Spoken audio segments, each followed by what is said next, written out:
श्रीमते भक्तिवेदांत स्वामिनिते नामिने। नमस्ते सरस्वती देवे गौरवाणी प्रचारिणे विशेष शून्यवादी असत्वदेश तारिणे पंचाकवतरुगस्य कृपा सिन्धुवच पतितानां पावनेभ्यो वैष्णवेभ्यो नमो नमः। हे कृष्ण करुणा सिन्धु दीनबन्धु जगत्पते गोपेश गोपिका कांत राधाकांत नमस्तुते। तप्त कांचन गौरांगे राधे वृंदावनेश्वरी विश्वभानुसुत देवी प्रणमामि हरिप्रियाय। नीलाचल निवासाय नित्याय परमात्मने बलभद्र सुभद्रा जगन्नाथाय नमो नमो। नमो ब्रह्मण देवाय गो ब्रह्मण हिताय च जगदिताय कृष्णाय गोविन्दाय नमो नमो। नित्यानंद नमस्तकं प्रेमानंद प्रदायते कुलकल्मनाशाय जन्मपताय नमो नमः। हे कृष्ण करुणा सिन्धु दीनबन्धु जगत्पते गोपेश गोपिका कांत राधाकांत नमस्तुते। तप्त कांचन गौरांगे राधे वृंदावनेश्वरी विश्वभानुसुत देवी प्रणमामि हरिप्रिया। ओम अज्ञानतिमिरन्धस्य ज्ञानं जनशलाकया चक्षुरुन्मिलितं येन तस्मै श्रीगुरुवे नमो नमः। नमो विष्णुपदाय कृष्णपृष्ठाय भूतले श्रीमते जयपताका स्वामिनिते नामिने। नमो आचार्यपदाय निताय कृपाप्रदायिने गौरवतनमुदाय नगरग्रामतारिणे। जय श्री कृष्ण चैतन्य प्रभु नित्यानंद श्री अद्वैत गदाधर श्रीवासदि गौरभक्तवृंद। हरे कृष्ण कृष्ण कृष्ण हरे हरे हरे राम राम राम हरे हरे। ओम नमो भगवते वासुदेवाय। ओम नमो भगवते वासुदेवाय। ओम नमो भगवते वासुदेवाय। श्रीमद् भगवद गीता যথাযথ চতুর্থ অধ্যায় জ্ঞান যোগ শ্লোক নং 42। এই অধ্যায়ের আজকের এটা শেষ শ্লোক। এই শ্লোকে আমরা জানতে পারবো ভগবান কি কি জ্ঞান দিয়েছেন অর্জুনকে। সকলে বলবেন তস্মাৎ অজ্ঞান সমদ্ভাবম হৃদয়স্থম জ্ঞানম অতিষ্ঠ আত্মনা সংশয়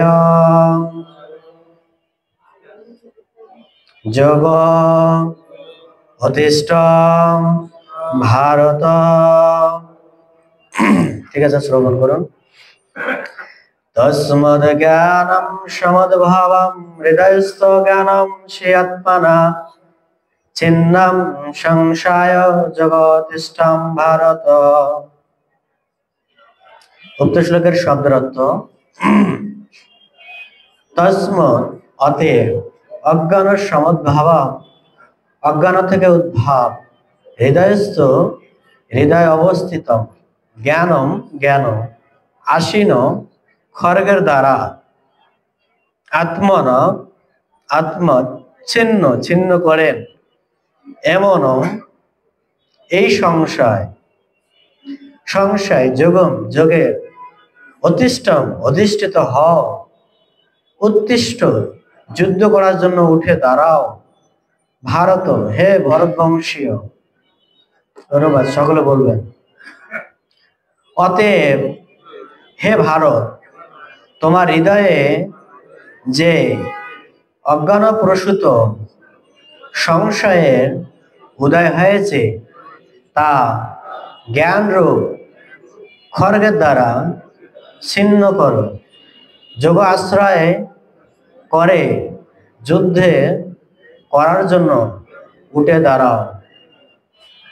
তাৎপর্য জয় শ্রী প্রভুপাদ কি। এই অধ্যায়ে যোগ মার্গের উপদেশ দেওয়া হয়েছে, তাকে বলা হয় সনাতন। যোগ অর্থ হচ্ছে জীবের উপযোগী শাশ্বত কার্যকলাপ। এই যোগের দুই রকম যজ্ঞ অনুষ্ঠান সাধিত হয়। তার একটি হচ্ছে দ্রব্যময় যজ্ঞ, আর সব রকমের জড় বিষয়কে উৎসর্গ করা, আর অন্যটি হচ্ছে আত্মজ্ঞান যজ্ঞ, যা সম্পূর্ণরূপে শুদ্ধ পারমার্থিক কর্ম। দ্রব্যময় যজ্ঞ যদিও পারমার্থিক উদ্দেশ্য সাধিত না হয়, তবে তা জড়জাগতিক কর্ম পর্যবেসিত হয়। কিন্তু এই যজ্ঞ যদি পরমার্থ সাধন করার জন্য অর্থাৎ কৃষ্ণ ভাবনায় ভাবিত হয়ে সাধিত হয়, তবে এই সর্বাঙ্গনে পূর্ণতা প্রাপ্ত হয়।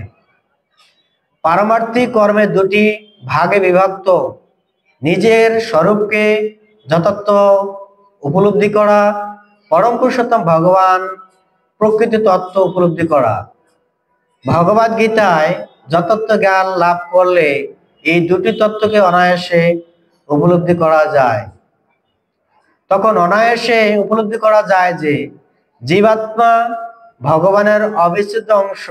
এই প্রকার উপলব্ধি পরম মঙ্গলময়, কারণ এই জ্ঞানের প্রভাবে ভগবানের দিব্য নীলা তত্ত্ব সহজে বুঝতে পারা যায়। এই অধ্যায়ে ভগবান নিজেই তার অপ্রাকৃত কার্যকলাপের কথা বর্ণনা করেছেন। ভগবদ গীতার নির্দেশিত ভগবানের উপদেশ যে বুঝতে পারে না, সে হচ্ছে শ্রদ্ধাহীন ভগবদ বিদ্বেষী। ভগবান যে তাকে একটুখানি স্বাধীনতা দিয়েছে, সে তার অপব্যবহার করেছে। ভগবদ গীতা এও এত সরলভাবে তার স্বরূপ বর্ণনা করেছে, কিন্তু তার সত্ত্বেও যে ভগবান সচ্চিদানন্দময় স্বরূপকে হৃদয়ঙ্গম করতে পারে না, সে নিরন্তর মূর্খ। কৃষ্ণ ভাবনামৃতের সিদ্ধান্ত হৃদয়ঙ্গম করলে ধীরে ধীরে অজ্ঞানতা দূর হয়। এখানে দেবযজ্ঞ, ব্রহ্মযজ্ঞ, ব্রহ্মচার্য যজ্ঞ, গারস্থ পালন রূপে যজ্ঞ, ইন্দ্র নিগ্রহ যজ্ঞ, যোগ অভ্যাস যজ্ঞ, তপযজ্ঞ, দ্রব্যময় ও শ্রদ্ধায় যজ্ঞ অনুসারের দ্বারা এই বর্ণাশ্রম ধর্ম আচরণের অন্তরে কৃষ্ণ ভাবনাময় বিকাশিত হয়। এই কয়েকটি বলা হয় যজ্ঞ, আর এই সব কয়টির হচ্ছে আত্ম উপলব্ধি। এই সব কয়টির ক্রিয়া নিয়ন্ত্রণ কর্মের ভিত্তির উপর প্রতিষ্ঠিত, কিন্তু এই সমস্ত ক্রিয়া মুখ্য উদ্দেশ্য হচ্ছে আত্মতত্ত্ব উপলব্ধি। এই উদ্দেশ্যকে যিনি অনুসন্ধান করেন, তিনি হচ্ছেন ভগবদ গীতা যথার্থ শিষ্য। কিন্তু শ্রীকৃষ্ণ পরমেশ্বর রত্ন সম্বন্ধে যার মনে সংশয় আছে, সে অধপতিত হয়। তাই উপদেশ দেওয়া হচ্ছে যে যথার্থ সদ্গুরুর শ্রী চরণে আত্মসমর্পণ করে তার সেবায় নিয়োজিত হয়ে তার কাছ থেকে ভগবদ গীতা বা অন্য শাস্ত্র গ্রন্থ শিক্ষা লাভ করা উচিত। সৃষ্টির আদি থেকেই যে জ্ঞান গুরু শিষ্য পরম্পরা ধারা প্রবাহিত হয়, আহরণ করতে হয়, পরম্পরা ধারায় অধিষ্ঠিত সদ্গুরু তার কাছ থেকে কোটি কোটি কোটি বছর আগে সূর্যদেবকে ভগবান যে শিক্ষা দিয়েছিলেন, সেই শিক্ষা তার কাছ থেকে এই পৃথিবীতে নেমে এসেছেন, এবং সদ্গুরু তার সম্পূর্ণ অপরিবর্তন ভাবে দান করেন। তাই ভগবদ গীতার যথার্থ উপদেশ প্রত্যেকে গ্রহণ করা উচিত। যে সমস্ত প্রতারক তাদের স্বার্থ সিদ্ধির জন্য ভগবদ গীতার জ্ঞানকে বিকৃতি করে, তাদের কদার্থ করে মানুষকে বিপদে চলিত করে, তাদের সম্বন্ধে সাবধান হওয়াই মানুষের কর্তব্য। ভগবান অবিসাদিত পরমেশ্বর, তার সমস্ত নীলা অপ্রাকৃত তত্ত্ব। তাই সত্যকে সুদৃঢ় বিশ্বাসের সঙ্গে যিনি উপলব্ধি করতে পেরেছেন, তিনি ভগবদ গীতার জ্ঞান লাভ করার মুহূর্তে থেকেই মুক্ত। এখানেই তাৎপর্য সমাপ্ত। জয় শ্রী প্রভুপাদ কি। আজকে বোঝা গেছে কি বলছেন? কি বুঝছেন পরেশবাবু? কি বুঝলেন আজকে? আজকে ভগবান অর্জুনকে এই কথাই বলছেন। কোন কথা? অর্জুনের যুদ্ধ করতে গেছিলেন। জয় গণিতায় ভগবান কি, জয় রাধা মাধব কি, জয় শ্রী প্রভুপাদ কি নিতাই গৌর। তো অর্জুনকে ভগবান জ্ঞান দান করতেছেন। তো অর্জুন যুদ্ধ করতে গেছিলেন। যুদ্ধ করতে যে কি করছেন? বলছেন যে আমি যুদ্ধ করব না, এই আত্মীয় স্বজন হত্যা করলে পাপ হবে। আর কি হবে? আর এই রক্তমাখা রাজ্য আমি ভোগ করতে পারবো না। ঠিক আছে, এই কথা বলে তিনি ধনুর্বাণ ছেড়ে দিয়ে রথে বসে পড়ছেন। তো ভগবদ গীতার আজকের শ্লোকে ভগবান বলছেন যে অতএব হে ভারত, তোমার হৃদয়ে যে অজ্ঞানতার প্রসূত সংশয় উদিত হয়েছে, তা জ্ঞান রূপী খড়গের দ্বারা তাকে ছিন্ন করো। ঠিক আছে, আমাদের যদি সংসার বন্ধন থেকে মুক্ত হতে হয়, তাহলে অতএব আমরা তো যুদ্ধক্ষেত্রে রথের মধ্যে বসে আছি, আছে কি না? আছি। কিরকম সংসাররূপী রথ? যুদ্ধ করতেছি কার জন্য? পরিবার, পরিস্বজন, সবার জন্য, ভরণ পোষণের জন্য যুদ্ধ করতেছি। সকাল সেই 6টার সময় দৌড়াই আর রাত 10টার সময় আসি। যুদ্ধ তো নাকি? হ্যাঁ, বড় যুদ্ধ। তো এই যুদ্ধে প্রশ্ন এখন অর্জুনের হয় প্রশ্ন, আমাদের প্রশ্ন কি? তাহলে আমরা এই যে রথে উঠেছি, এই রথে উঠে আমি এখন প্রশ্ন আমার জাগবে। কি প্রশ্ন জাগবে? তাহলে আমি তো অনেক জীবকে হত্যা করতেছি, কি করতেছি কিনা? আর অর্জুন তো হত্যা করতে চাচ্ছেন না। অর্জুন বলছেন, প্রথম অধ্যায় অর্জুন কি কি যুক্তি দেখাইছেন? কি কি যুক্তি দেখিয়েছেন? আত্মীয় স্বজন বধ করা যাবে না, পাপ হবে। তারপরে কি, যদি কুলক্ষয় বয়স্ক ব্যক্তিদের হত্যা করি তাহলে কুল ধ্বংস হবে। আর কি দেখিয়েছেন? নারীরা ব্যভিচারী হবে। আর কি? সনাতন ধর্ম নষ্ট হবে। আর কি বলছেন? পূর্বপুরুষরা কি নরকে যাবে, পিণ্ড দানের দেওয়ার লোক থাকবে না। তার ভগবান তার থেকে বেশি মূল প্রশ্ন ছিলেন কি? আমি যুদ্ধ করব না, আমি বনে গিয়ে ভিক্ষাবৃত্তি করে জীবনযাপন করবো। অর্জুনের মূল প্রশ্ন হচ্ছেন যে ওদের যদি আমি বনে গিয়ে ভিক্ষা জীবন করবো। এখন আমাদের যদি এরকম বলে আমরা কি ভিক্ষা করতে কি যাবো? ও বলো কি, ওর সাথে আছে তোর গলা কাটবো, না হলে তোর জমি ভাগ নিবো, না হলে তো ছাড়বো না। 100 তো বিনা যুদ্ধে নাই দেবো। তো দুর্যোধন যে বলছেন এটাও যুদ্ধ হবে, ভাই ভাইয়ের জন্য যুদ্ধ করবে। ঠিক আছে, কি বলবে? বিনা যুদ্ধে তোমার সাথে কি হবে না, সমস্যার সমাধান হবে না। তবে যুদ্ধ করতে হবে, তারপরে সমস্যা হবে। সমস্যা কে করবে? সমস্যা কে করবে? আমরা নিজেরাই করব। সমাধান কে করবে? সমাধান করবে তৃতীয় পক্ষ। তৃতীয় পক্ষ কে? ভগবান না, তৃতীয় পক্ষ যে পুলিশ। পুলিশ যে আমাদের ডান্ডার বাড়ি দেবে, তারপরে সমস্যার সমাধান হবে। তার আগে সমস্যার সমাধান হবে? হবে না। কেন হবে না? যেহেতু আমাদের না তৃতীয় পক্ষ লাগবে সমস্যার সমাধান করতে, আমরা সেই সমস্যার সমাধান করতে পারতেছি না। এখানে অর্জুনের প্রশ্ন যে ছিল, সেই প্রশ্নটা কি? যে তোমার এখন সংশয়কে চিহ্ন করতে হবে। আমরা দেখতে পারি 4th অধ্যায়ের এই যে 38, 37, 36 কয়েকটা শ্লোকের সংশয় বিষয়ে আলোচনা করা হয়েছে কিনা? হয়েছে। কেন হয়েছে? যেহেতু অর্জুনের ভগবান এই জ্ঞান দেওয়ার উদ্দেশ্য হচ্ছে কি না, আমাদের দেহ এবং আত্মাকে পার্থক্য নিরূপণ করতে হবে। আমরা এখনো কি দেহ আত্মা পার্থক্য নিরূপণ করতে পারতেছি না, সেই জন্য আমাদের সংশয় এখনো আছে।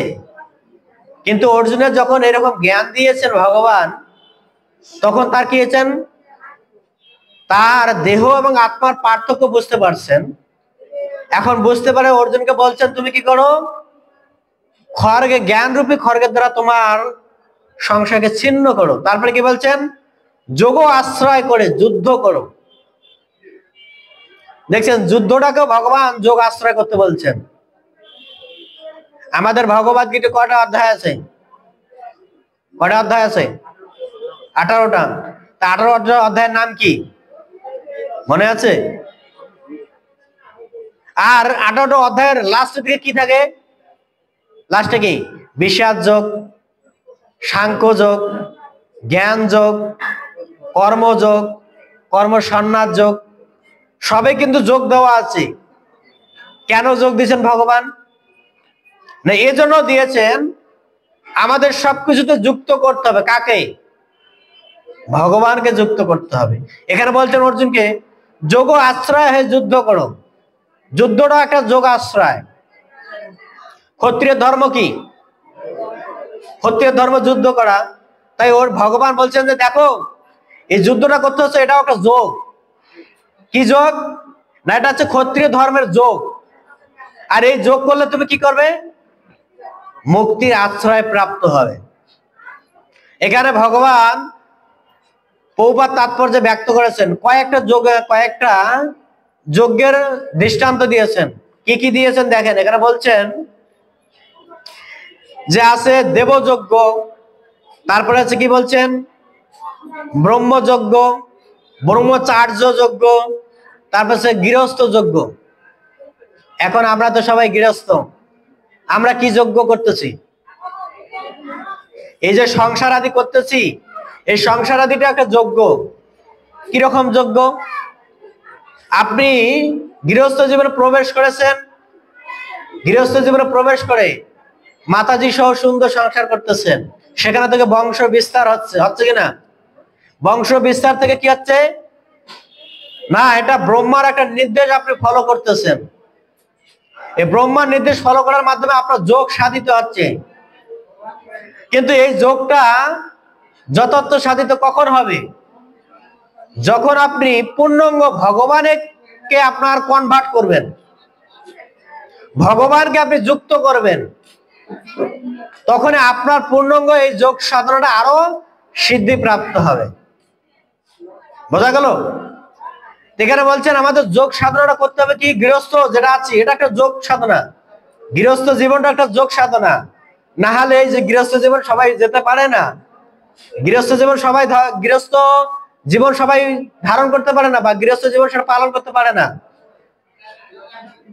আমাদের মনে রাখতে হবে গৃহস্থ আর গৃহমেধি দুটার মধ্যে কিন্তু পার্থক্য আছে। গৃহস্থ কাকে বলা হয় বলেন? গৃহস্থ কাকে বলা হয়?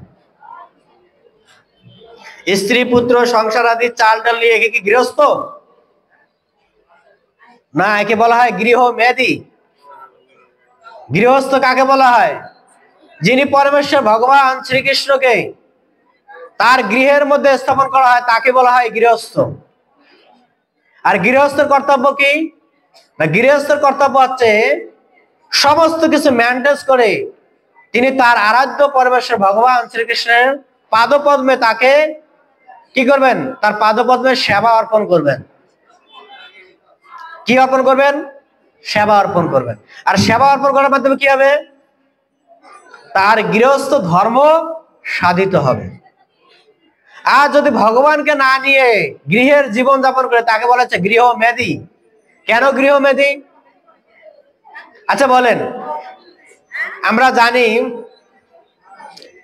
কি জানি একটা ভজন আছেন, কি ভজন? যার মুখে ভাই হরি কথা নাই তার কাছে তুমি যেও না, যার মুখ দেখি ভুলে যাবে হরি তার পদ তুমি কি করো না, ভাবো না। আমরা কি করতেছি? উল্টাটা করতেছি। আমরা তো হরিকে তো ভজনা করতেছি না, হরিকে ডাকতেছি না। হরিকে কি আমার মুখে হরি নাম আছে? তাহলে আমি কি গৃহ ম্যাজিক কিনা? দেখেন চৈতন্য মহাপ্রভু এমনকি তার সমস্ত পার্শ্বদ তিনি স্বয়ং গৃহস্থ জীবন যাপন করেই দেখিয়ে দিয়েছেন আমাদেরকে। দেখিয়েছেন কিনা? মহাপ্রভু কয়টা বিবাহ করেছেন? দুটা বিবাহ করেছেন। নাম কি কি? হ্যাঁ, লক্ষ্মী দেবী আর বিষ্ণু প্রিয়া। আপনি কয়টা বিবাহ করেছেন? পরস্পর বলেন, কয়টা করেছেন? আপনি তো একটা করেছেন না দুইটা করেছেন? তো মহাপ্রভু কিভাবে সংসার করেছেন? মহাপ্রভু কিভাবে সংসার করেছেন? দেখেন মহাপ্রভু আমরা দেখতে পারি আমাদের পরমেশ্বর ভগবান শ্রীকৃষ্ণ বিবাহ করেছেন, তার পার্শ্বদ এসে বিবাহ করেছেন, তার পার্শ্বদকে গৌরাঙ্গ মহাপ্রভু অবতীর্ণ হয়ে তিনি বিবাহ করেছেন। আর ইনি জানেন, ইনি এই জন্য জানেন যে কলিযুগের মানুষ ব্রহ্মচর্যে থাকতে পারবে না। এই যে আমরা এখন মঠ মন্দিরে আসি না, আমরা ব্রহ্মচর্যে থাকতে পারবো না, কারণ কলির এত প্রভাব যে সে ইন্দ্র তাকে বিষয়ের প্রতি ধাবিত করবেই করবে, ও যত বড়ই সে তপস্বী হোক না কেন। যদি কেউ ব্রহ্মচর্যে থাকতে পারে তাহলে হচ্ছে তার মানে বলতে পারে তার অনেক জন্মের স্বীকৃতি। বিশেষ করে এই কলিযুগে ব্রহ্মচর্যে থাকা অনেক কঠিন। এই জন্য সবাই কি করবে? গৃহস্থ জীবনে যাপন করবে। এই জন্য মহাপ্রভু কি করেছেন? তাকে তিনি দেখিয়ে দিয়েছেন কিভাবে আমরা গৃহ থেকে কৃষ্ণকে ভজনা করতে পারি। আচ্ছা বলেন তো মহাপ্রভু কি কি কর্ম করতেন? কি কর্ম করতেন? মহাপ্রভু তার স্টুডেন্টদের পড়াতেন, বিদ্যা শিখাইতেন। কি শিখাইতেন? বিদ্যা শিখাইতেন। কি? ন্যায় শাস্ত্র আর হচ্ছে ধর্মশাস্ত্র, এর উপর জ্ঞান দিয়ে তিনি বিদ্যা পরিচালনা করতেন। আমাদের এই যে সিলেটে, দক্ষিণ সিলেটে মহাপ্রভু দাদুর বাড়ি গেছেন? কেউ সবাই গেছেন না? যান নাই? একজনও যান নাই? হায় রে কপাল রে, বাংলাদেশের লোক আমরা যদি মহাপ্রভুর এখনো দাদুর বাড়ি না যাই। বাংলাদেশে অনেক ধাম আছে। আমাদের এই বাংলাদেশে কি বলা হয়েছে জানেন? চৈতন্য চরিতামৃতের ভাষায় এটাকে ধাম বলা হয়েছে। বাংলাদেশে একটা ধাম, এটা ধাম। কেন ধাম? যেহেতু এখানে সমস্ত গৌরাঙ্গ মহাপ্রভু সমস্ত পার্শ্বদের এখানে জন্মগ্রহণ করেছেন। রূপ গোস্বামী পাদ, সনাতন গোস্বামী পাদ কোথায়? ভজন কুটির। কোথায়? হ্যাঁ, যশোর বেনাপোল, কি গায় বেনাপোল না, আরে কি যেন বলে জায়গাটার নাম? অভয়নগর গেছেন? এটাও জান নাই?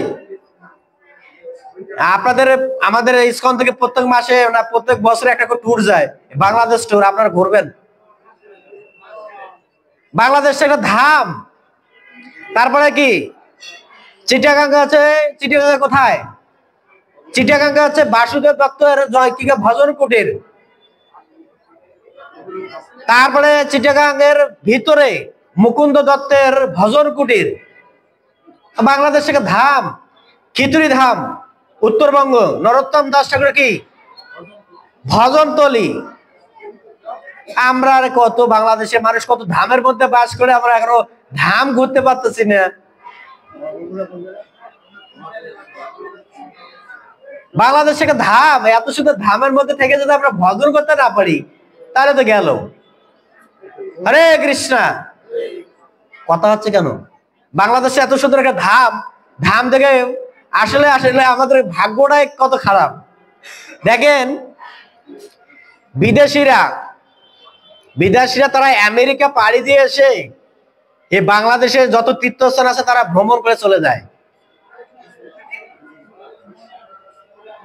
বিদেশিরা সমস্ত বাংলাদেশে তীর্থ ভ্রমণ করে চলে যায়, আর আমরা বাংলাদেশের মানুষ বাংলাদেশের তীর্থ জন্মস্থান গ্রহণ করেছি। আমরা তীর্থ স্থানে জন্মগ্রহণ করে আমরা এখনো মহাপ্রভুর পার্শ্বদের জন্মস্থানগুলো দর্শন করতে পারলাম না। প্রত্যেক যেমন আমাদের যারা চাকরি করেন আপনাদের তো ছুটি থাকে, প্রত্যেক ঈদে ছুটি দেয়, দুর্গা পূজা ছুটি দেয়। কথা কাজ চুপ, পরে কথা। ছুটি দেয় কি না? তো ছুটির মধ্যে আমাদের ভ্রমণ করা উচিত এগুলা। এই যে তীর্থস্থানগুলো যদি আমরা ভ্রমণ না করি তাহলে আমাদের জন্ম তো সার্থক হবে না, মহাপ্রভুর কৃপা পাবো না। এই জন্য মহাপ্রভু বলছে কি, নিজের জন্ম সার্থক করি পর উপকার। কি বলছেন কি না? আমাদের নিজের জন্মটা তো এখন সার্থক হলো না, তো আমরা পরের উপকার করব কি করে? নিজের যখন সার্থক হয়েছে, এখন নিজে ভালো করে ভক্তি করতে পারতেছি না, মহাপ্রভু বাংলাদেশের জন্মস্থান এই বিভিন্ন তীর্থস্থান সেটা ভ্রমণ করতে পারতেছি না। আমাদের আবার তো নবদ্বীপ ধাম আছে, নবদ্বীপ ধামে যে সামনে গৌর পূর্ণিমা আসতেছে, গৌর পূর্ণিমা নবদ্বীপ পরিক্রমা শুরু যাচ্ছে, এগুলো যাওয়া উচিত, কমসে কম বছরে একবার যাওয়া উচিত। আমাদের তো সময় হয় না, আমরা যেহেতু সব কি গৃহস্থ গৃহের মধ্যে আবদ্ধ, বছরে একবার হলো নবদ্বীপ পরিক্রমা যাওয়া উচিত। 7 দিন, বেশি তো না, 7 দিন। 7 দিনে যাবেন মহাপ্রভুর সমস্ত পার্শ্বদের জন্মস্থান, ভজন কুটির, মহাপ্রভু কোথায় কোথায় লীলা করেছেন সেটা দর্শন করা। এখানে বলছেন গৃহস্থ জীবনটা একটা যজ্ঞ,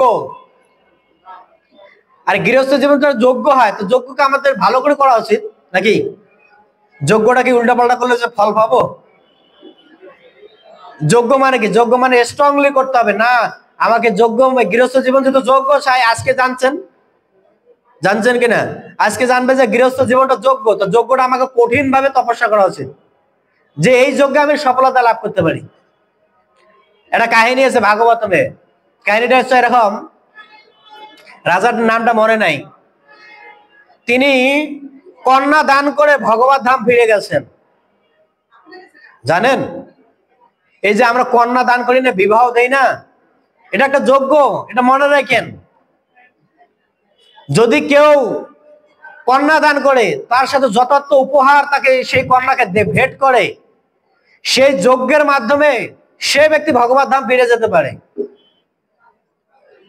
আমরা দেখেন কলিযুগের মানুষ মেয়ে হলে মানে বুক ধরপর করে, বাবা রে মেয়ে হইছে, কপাল খারাপ, ছেলে হইলে আনন্দ। আবার কথা কয় রে,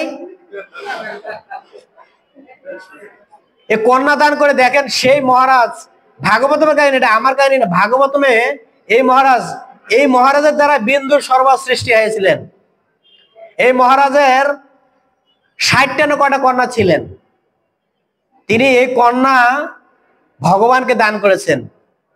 এই 60টা কন্যাকে দিয়েছেন ভগবানকে, আর ভগবান সেই কন্যা গ্রহণ করে এত প্রসন্ন হয়েছেন, আর সেই কন্যার মাধ্যমে তিনি করেছেন চোখের পানি ঝরঝর করে দিয়েছেন। সেই পানির মাধ্যমে, চোখের অশ্রুর মাধ্যমে সেই বিন্দু সরোবর সৃষ্টি হয়েছে।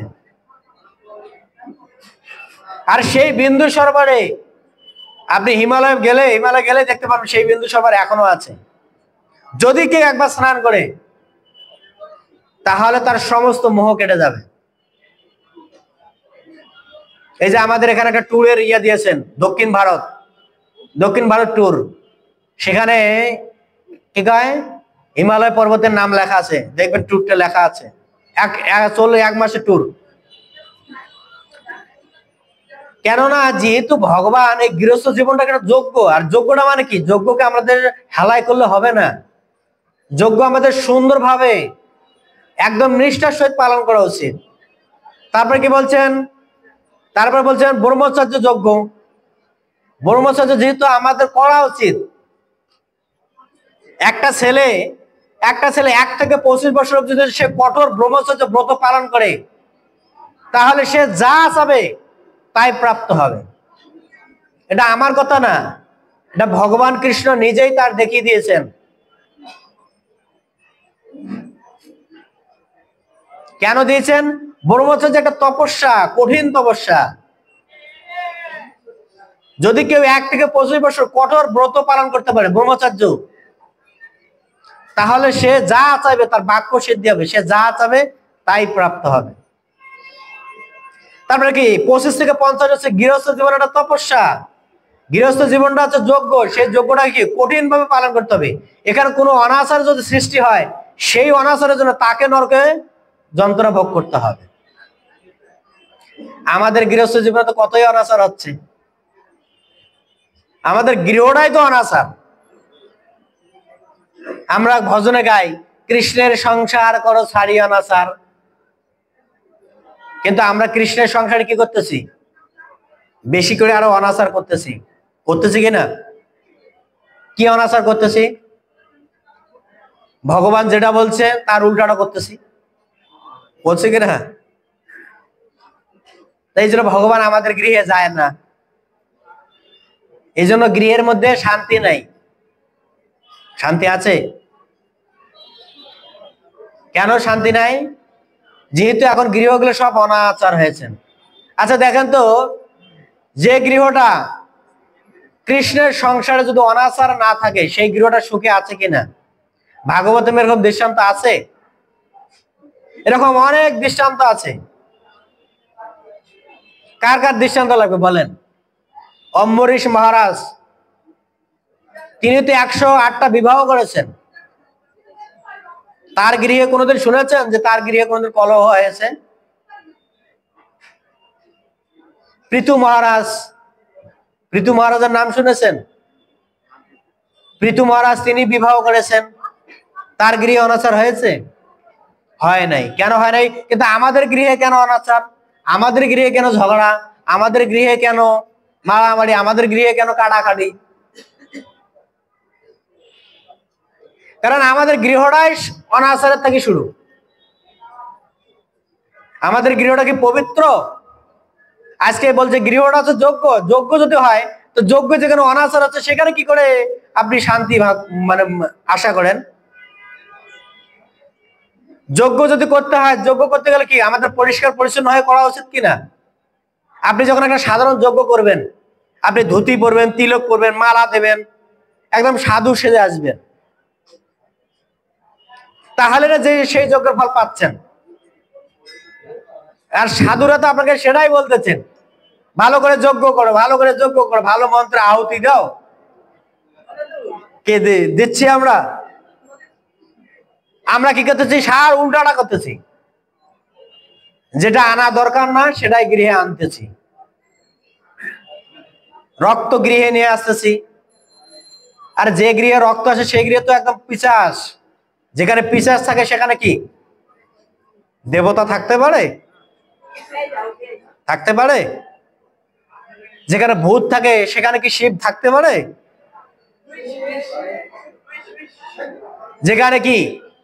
যেখানে শনি থাকে সেখানে কি ভগবান যাইবে? তা আমাদের গৃহটাকে ক্লিন করা উচিত কিনা? ক্লিন করা উচিত। কেন? গৃহের মধ্যে যত অনাচার থাকবে ততই আমাদের দুঃখ বেশি প্রাপ্ত হবে। গৃহ মধ্যে যত ক্লিন থাকবে, গৃহ যত যোগ্যময় হবে, তত সেখানে লক্ষ্মী দেবী বাস করবে। কেন লক্ষ্মী দেবী বাস করবে? যেখানে বিষ্ণু সেখানেই লক্ষ্মী। কি যেখানে বিষ্ণু সেখানে লক্ষ্মী কিনা? তো যেখানে বিষ্ণু সেখানে যদি লক্ষ্মী থাকে, তো লক্ষ্মীকে আনতে গেলে আমাদের পরিষ্কার পরিচ্ছন্ন হওয়া প্রয়োজন কিনা? প্রয়োজন। কিন্তু আমরা গৃহের মধ্যে আনি কি? অলক্ষ্মী নিয়ে আসি। লক্ষ্মী তো না ভাই, না অলক্ষ্মী নিয়ে আসি। আর অলক্ষ্মী আইনে অলক্ষ্মীর সাথে ঝগড়া করি, চলছে দিন রাত 24 ঘন্টা ঝগড়া চলছে, কেউ সুখে নাই। এই জন্য বলছে গৃহটা যোগ্য। যদি যোগ্য হয় তাহলে আমাদের ক্লিয়ার হয়ে যোগ্য করা উচিত, যোগ্য সম্পাদন করা উচিত, তাহলে আমাদের গৃহ পরিষ্কার পরিচ্ছন্ন থাকবে। আর গৃহ যদি পরিষ্কার পরিচ্ছন্ন থাকে তাহলে সেই গৃহে লক্ষ্মীর অভাব হবে না, কোনো কিছুর অভাব হবে না। ভগবান কি বলছেন ভগবত গীতায়? যোগক্ষম বহম বহম, যার যা কিছু নাই আমি বহন করি, যার যা কিছু আছে আমি সেটা সংরক্ষণ করি। ভগবান বলছেন কিনা? এটা কত বিশ্বাস হয়? হয় কিনা? হয়তো নাকি এখনো মনে মনে মাথা নাড়াচ্ছি আর পরে বলবেন না হয় না? হ্যাঁ, ভগবান বহন করেন। এই জন্য আমাদের মনে রাখতে হবে গৃহটাকে পরিষ্কার পরিচ্ছন্ন রেখে আমাদের যজ্ঞ করতে হবে। এই যে আমাদের জগতে আমাদের সাথে আমাদের সংসারের মাধ্যমে একটা নতুন কোন আত্মা প্রকটিত হয়। আমাদের দশবিধ সংস্কার দেওয়া আছে ভগবত গীতা ৪র্থ অধ্যায় থেকে। দশবিধ সংস্কারের কিছু আলোচনা করা হয়েছিল। কি? অন্নপ্রাশন, শ্রাদ্ধ, তারপরে কি সুচিতা দূর করার জন্য এই যে দশবিধ সংস্কার এগুলো কেন দেওয়া হয়েছে? এর কারণ হচ্ছে দশবিধ সংস্কারের মাধ্যমে ব্যক্তি শুদ্ধ হয়। শুদ্ধ হয় কিনা? এই দশবিধ সংস্কারের মাধ্যমে কি হয়? এই আত্মাটা শুদ্ধ হয়। যখন এই ছোট থেকে তাদের দশবিধ সংস্কারের মাধ্যমে তাকে গড়ে ওঠা হয়, সে আত্মা শুদ্ধ হবে। আর আত্মা শুদ্ধ হলে কি হবে? তার মধ্যে অনেক সুন্দর সুন্দর জ্ঞান তার ভিতরে প্রবেশ করবে।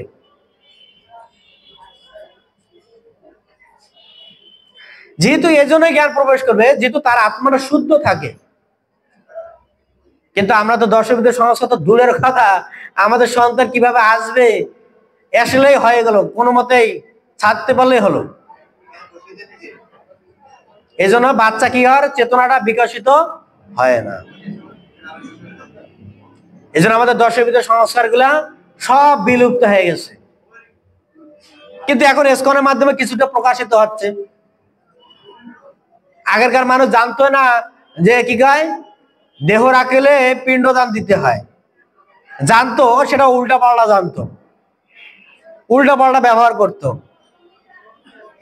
অনেক অনেক জায়গা আছে যে পিণ্ডদানের দিনে কি করে মাছ মাংস রান্না করে ভোগ দেয়, উল্টা পাল্টা। দেখি না অনেক এলাকায় আছে, দেখছে। তারপরে কি অনেক আছে কি করে পিণ্ডদানের দিন আমিষ খায়, খায় কিনা?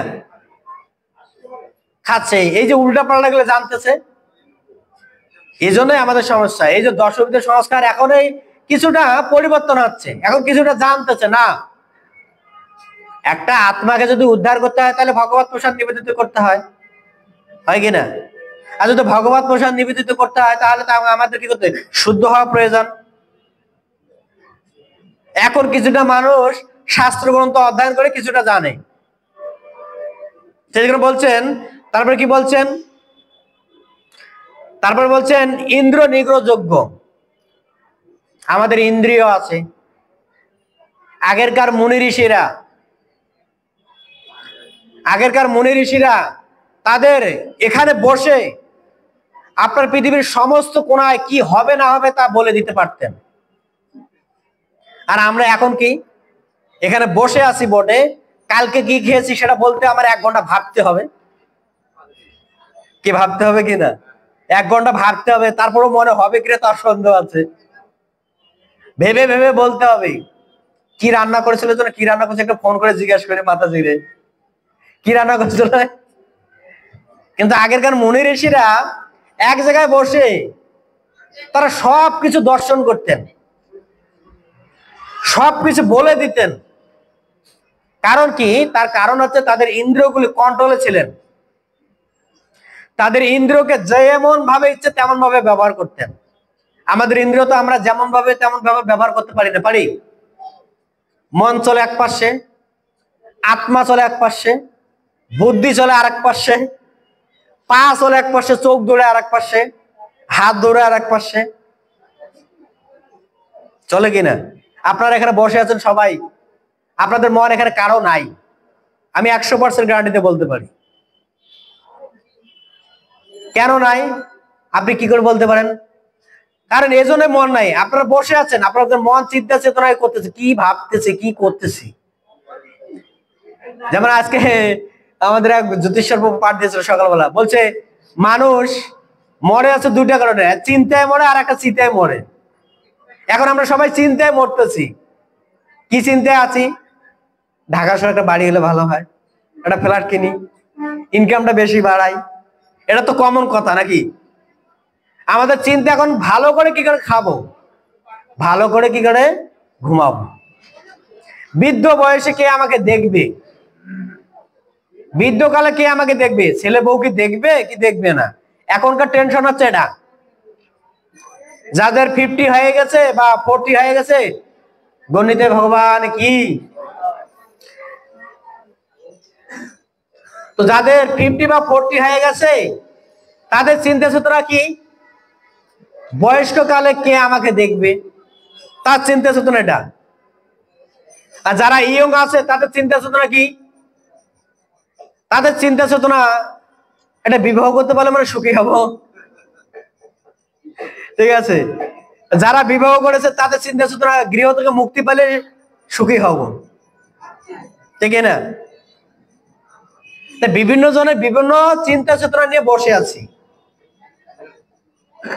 এই জন্য আমাদের এই জন্য সমস্যা। আমাদের চিন্তা চেতনা গুলো কি করা উচিত? আমাদের চিন্তা চেতনা গুলো কৃষ্ণকে কেন্দ্রিক হওয়া উচিত। আর জগতে কয়দিন আসি আর আসবে, আজ আছি কাল নাই, তো কৃষ্ণকে নিয়ে ভাবি। সন্তান যদি পিতার উপর ডিপেন্ড হয়, তাহলে সন্তান কি না খেয়ে থাকে? কোনোদিন দেখেছেন কি না খেয়ে থাকে? ও দিনে একবেলা হলেও তো খাবে, খাবে কি না? খাবে। ভগবানের উপর যদি আমি ডিপেন্ড হই, ভগবানকে যদি আমি আমার সর্বস্ব দেই, তো অবশ্যই ভগবান আমাকে একবেলা না একবেলা খাওয়াবে, কোনো না কোনো ভাবে খাওয়াবে। কি খাওয়াবে কি না? খাওয়াবে।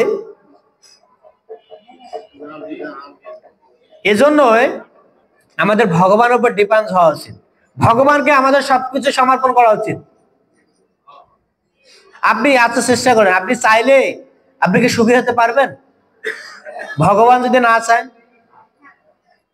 একটা সুন্দর কাহিনী বলে, কাহিনীটা হচ্ছে এরকম, এক গৃহস্থ, ও প্রত্যেক দিন তার মাতাজিকে বলতো, আমি যদি এই সংসারে না থাকি তো সংসার চলবে কেমন আমি দেখবো।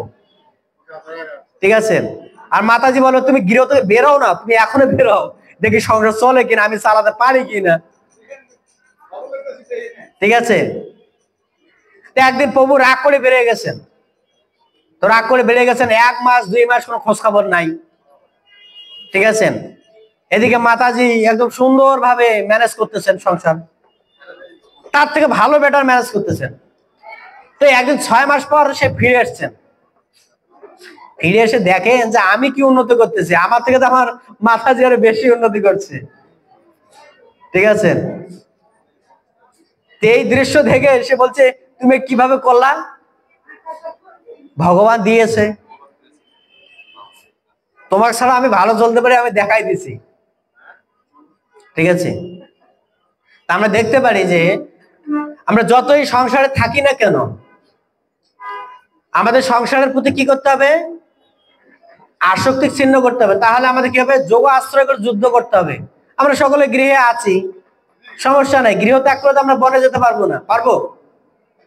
তাহলে আমাদের কি করতে হবে? যোগ আশ্রয় করতে হবে। যোগ অর্থাৎ ভগবানকে কেন্দ্রিক করে আমাদের যোগটা গ্রহণ করতে হবে।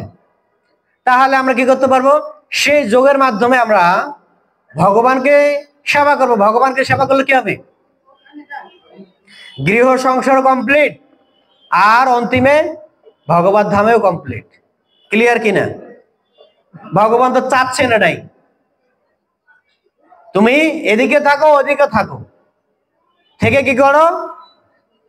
আমার ভজনা করো, ভজনা করার মাধ্যমে গৃহস্থ জীবন শেষ করে আমার ধামে ফিরে আসো। মহাপ্রভু তো চাচ্ছেন সেটাই, চাচ্ছেন কিনা? মহাপ্রভু চাচ্ছেন প্রত্যেকটা আত্মারে তার ধামে নিয়ে যেতে। তার সন্তান কষ্ট পাচ্ছে, মহাপ্রভু দেখছেন। ঠিক আছে, কষ্ট পাচ্ছেন, তিনি দেখে তো আমাদের জন্য হরিনাম নিয়ে আসছেন, আসছেন কিনা? আর তিনি কি না দেখে আমাদের জন্য হরিনাম নিয়ে আসছেন? আমরা দেখতেছি আমাদের অনেক কষ্ট, অনেক কঠিন দুঃখ পাচ্ছি, তাই জন্য মহাপ্রভু কি বলছেন, আমাদের জন্য হরিনাম নিয়ে আসছেন। হরিনাম নিয়ে এসে কি বলছেন, এনেছি ঔষধি মায়া লাসি বড় লাগে, হরিনাম মহামন্ত্র লও তুমি মাগি। ঠিক কিনা? মহাপ্রভু একদম সবচেয়ে বড় পাওয়ারফুল একদম হাই ডোজ নিয়ে আইছে ঔষধ। একবার যদি কেউ ঔষধ খায় তার সমস্ত ভবরোগ দূর নির্মিত হবে, নির্মল হয়ে যাবে সে। আমরা তো কত হরিনাম করতেছি, কত হরিনাম খাইলাম, ভবরোগ নির্মল হইল? হইলো না। এই জন্য আমাদের কি করতে হবে, জয় গণিতে ভগবান কি। এই জন্য আমাদের গৃহস্থ যেহেতু যোগ্যময়, তারপরে কি বলছেন, তপযোগ্য, আমাদের তপস্যা করা উচিত। আমাদের প্রত্যেকের তপস্যা করা উচিত, কিছু সময় আমাদের তপস্যা করা উচিত, এক জায়গায় বসে ধ্যান করা উচিত। কলিযুগের মানুষের ধ্যান করা সম্ভব না, সম্ভব। এই জন্য আমাদের কি করে, ভগবানের সামনে কমসে কম এক মালা জপ করা উচিত প্রত্যেক দিন। ভগবানের চিত্রপটের সামনে বসে বসে 5টা মিনিট ভগবানকে সময় দেওয়া উচিত। এটা হচ্ছে তপস্যা। আপনি হয়তো ইয়ং কালে বেশি দৌড়াচ্ছেন, কিন্তু বয়সকালে তো এক সময় বসে থাকতেই হবে। না চাইলে আপনি কি হাঁটতে পারবেন? তখন এক সময় তো বেডে শুয়ে থাকতে হবে, তখন কি করবেন? আপনি সারাদিন আর 24 ঘন্টা দৌড়ান, সমস্যা তো নেই, কমসে কম 5 মিনিট 10 মিনিট ভগবানের সামনে একটু বসি, দেখি মন স্থির হয় কিনা। বসা তো উচিত। বসে কি করা উচিত, ভগবানের সামনে একটু বসে তপস্যা করা উচিত, তপযজ্ঞ করা উচিত। কি যজ্ঞ? হরে কৃষ্ণ কৃষ্ণ কৃষ্ণ হরে হরে, হরে রাম রাম রাম হরে। এরকম বসে তপস্যা করি না 5 মিনিট, দেখি আপনি পারবেন না কন্ট্রোল করতে আপনার মনকে। এই হরিনাম করতে গেলে দেখবেন বলবেন, এ রান্না হয়েছে, অফিসের টাইম হয়েছে, এই ছেলে রেডি হয়েছে, স্কুলে নিয়ে যেতে হবে। কি ঠিক কি না? আপনি চিন্তা করেন, এই যে এখন যে দ্রুত দৌড়াচ্ছেন কাজের জন্য, এত ব্যস্ত দেখাচ্ছেন, এক সময় আপনার দেহটা তো আপনার সঙ্গে না, তখন তো আপনাকে বসে থাকতে হবে। তখন আপনি কি করবেন? তখন আপনি কি এরকম দৌড়াবেন? দেখবেন যারা টিচারগিরি করে, এরা স্কুল কলেজে লেকচার দেয়, যখন অবসর হয় এরা পাগল হয়ে যায়, হয় কি না? ওদের মাথা খারাপ হয়ে যায়। কেন হয়? কারণ কথা বলতে পারে না, কথা বলার লোক নাই। এটা বাস্তব কথা। যারা টিচারগিরি করে ওরা অবসর নেওয়ার সময় ওদের মাথা খারাপ হয়ে যায়, ওরা কথা বলতে, মানে কথা না বললে ভালোই লাগে না, কার সাথে কথা বলবে? তখন বউয়ের সাথে কথা বলতে চায়, বউয়ের সাথে ঝগড়া লেগে যায়। কে এর জন্য আমাদের কি করতে, তপস্যায় বসে বসে 5 মিনিট তপস্যা করা উচিত প্রত্যেক দিন। এই তপস্যা যদি ভগবান বলছে, যদি কেউ আমাকে তুমি যদি আমার জন্য 1 পা আগাও, আমি তোমার জন্য 10 পা আগাবো। তুমি যদি না আগাও, তাহলে আমি আগাবো কি করে তোমার জন্য? এখন তো ইয়ং কাল আছি, ঠিক আছে, এখন হয়তো আমি বেশি দৌড়াচ্ছি, বেশি পরিশ্রম করতে পারতেছি, কিন্তু সারা জীবন তো আর ইয়ং কাল থাকবো না, থাকবো? জন্ম হয়েছে 3 কিলো থেকে, আর শুরু হয়েছে কত, 70 কিলো। আর বয়সকাল কি হবে, আরো কমে আসবে। ঠিক কি না? তা আমাদের মনে রাখতে হবে, বসে বসে আমাদের ভগবানের সামনে তপস্যা করা উচিত। কমসে কম 5 মিনিট ভগবানের সামনে বসে আমি যদি একটা হরিনাম করতে পারি, 5 মিনিট যদি আপনি ধৈর্য সহ করতে পারেন, তাহলে মনে করতে পারবেন আপনি এটা আস্তে আস্তে বৃদ্ধি করতে পারবেন। এবং তখন আপনার মন যখন স্থির হবে, তখন আপনার সবকিছু ভালো লাগবে জগতে। এই জন্য কলিযুগের মানুষের মনে শান্তি নাই, যেহেতু তপস্যা করে না, তো শান্তি থাকবে কোথা থেকে? তপস্যা করতে হবে, তপস্যা করলে শান্তি আসবে। তপস্যায় যদি না করে, শান্তি পাবো কোথা থেকে? খালি এদিক ওদিক দৌড়াইলে হবে নাকি? কয়দিন দৌড়াবেন? 20 বছর, এই তো, এর বেশি দৌড়াতে পারবেন? তারপর কি বলছেন, আমাদের দ্রব্যময় যজ্ঞ এবং শ্রদ্ধায় যজ্ঞ, এটা আপনাদের জন্য না, এটা হচ্ছে ব্রহ্মচারীদের জন্য। শ্রদ্ধায় যোগ্য করতে পারেন, শ্রদ্ধায় মানে কি, অধ্যয়ন করতে পারেন। আমাদের প্রত্যেক দিনে গৃহের মধ্যে একটু ভগবত গীতা পড়া উচিত, এটা যোগ্য।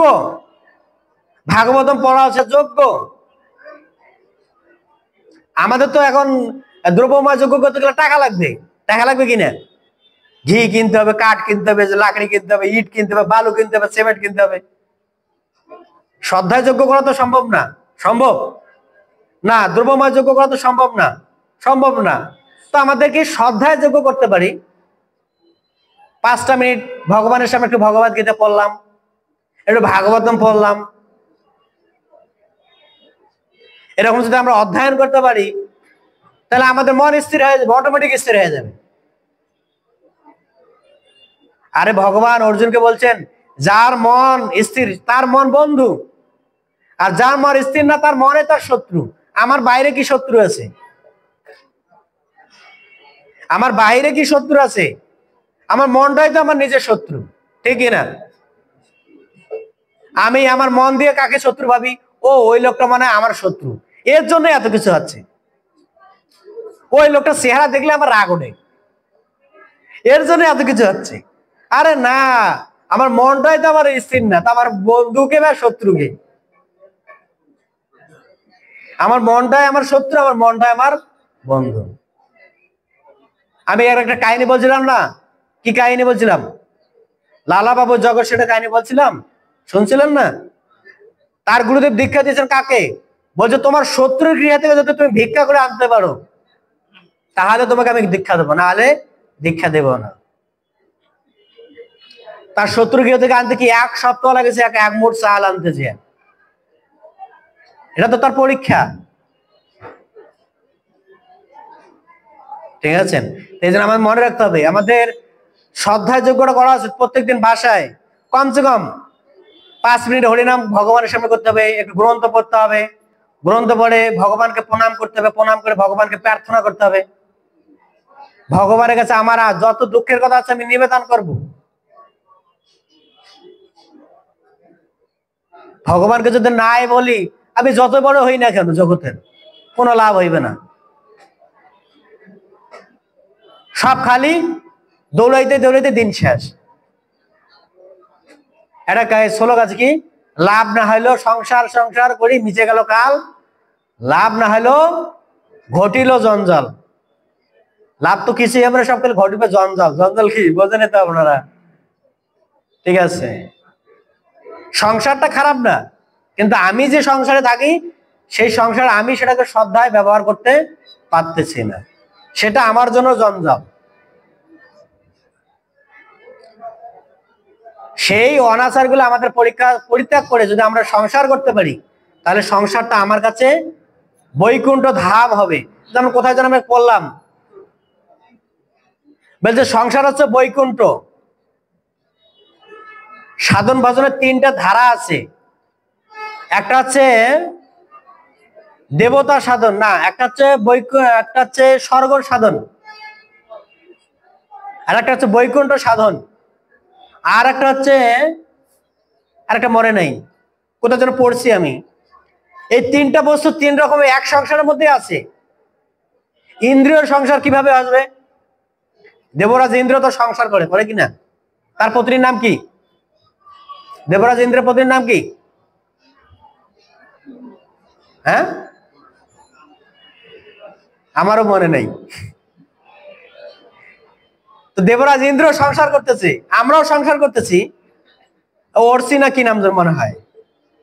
তো দেবরাজ ইন্দ্রের পত্নী আছে সুন্দর ভালো, কিন্তু ইন্দ্র দেখেন কি করে, তার পত্নীকে বাদ দিয়ে আর একটা পত্নীকে দৌড়ে ধরে। ঠিক আছে, এটাকে বলা হয় ইন্দ্রের সংসার। বৈকুণ্ঠ সংসার কোনটা? বৈকুণ্ঠ সংসার এটা যে গৃহের মধ্যে কৃষ্ণ ভগবান নারায়ণের প্রসাদ খাওয়া হয়, সেটাকে বলা হয় বৈকুণ্ঠ সংসার।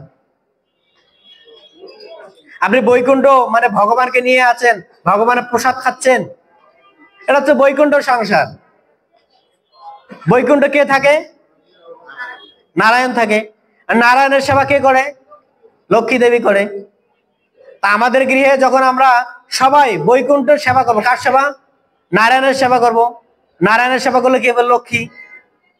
আর যেখানে লক্ষ্মী থাকে সেখানে ঝগড়া হওয়ার কোনো প্রশ্ন আছে? প্রশ্ন আছে? প্রশ্ন নেই। তা আমাদের সংসারের মধ্যে তিনটা ভাগ আছে। আপনি চাইলে ইন্দ্রের সংসার করতে পারেন, আপনি চাইলে বৈকুণ্ঠের সংসার করতে পারেন। আর একটা মানে কি সংসার, নামটা মনে আছে স্যার আসতে? হ্যাঁ, কি? ভূতের সংসার? না না, এরকম না, সুন্দর নাম আছে। ঠিক আছে, তো আমাদের আজকে আমরা শিখলাম যে ভগবানকে অর্জুন বলছেন, যদি তুমি অজ্ঞানত প্রসূত সংশয়কে উদিত হয়েছে, তাহলে তোমাকে জ্ঞান রূপে খড়গের দ্বারা তোমাকে ছিন্ন করতে হবে। আর তারপর কি করে? যোগ অস্ত্র হয়ে যুদ্ধ করার জন্য তুমি উঠে দাঁড়াও। ভগবান আজকে কিন্তু লাস্টে সেটাই ফিনিশিং দিচ্ছেন। কালকে থেকে পঞ্চম অধ্যায় শুরু হবে। পঞ্চম অধ্যায়ের নাম কি? কর্ম সন্ন্যাস যোগ। অর্থাৎ কর্ম থেকে কিভাবে আমরা সন্ন্যাসে থাকতে পারি, কালকে থেকে আমরা আলোচনা করব কর্ম সন্ন্যাস। এখন কর্মের বিষয়ে আলোচনা হবে। আমরা তো সবাই কর্ম করার জন্য ব্যস্ত।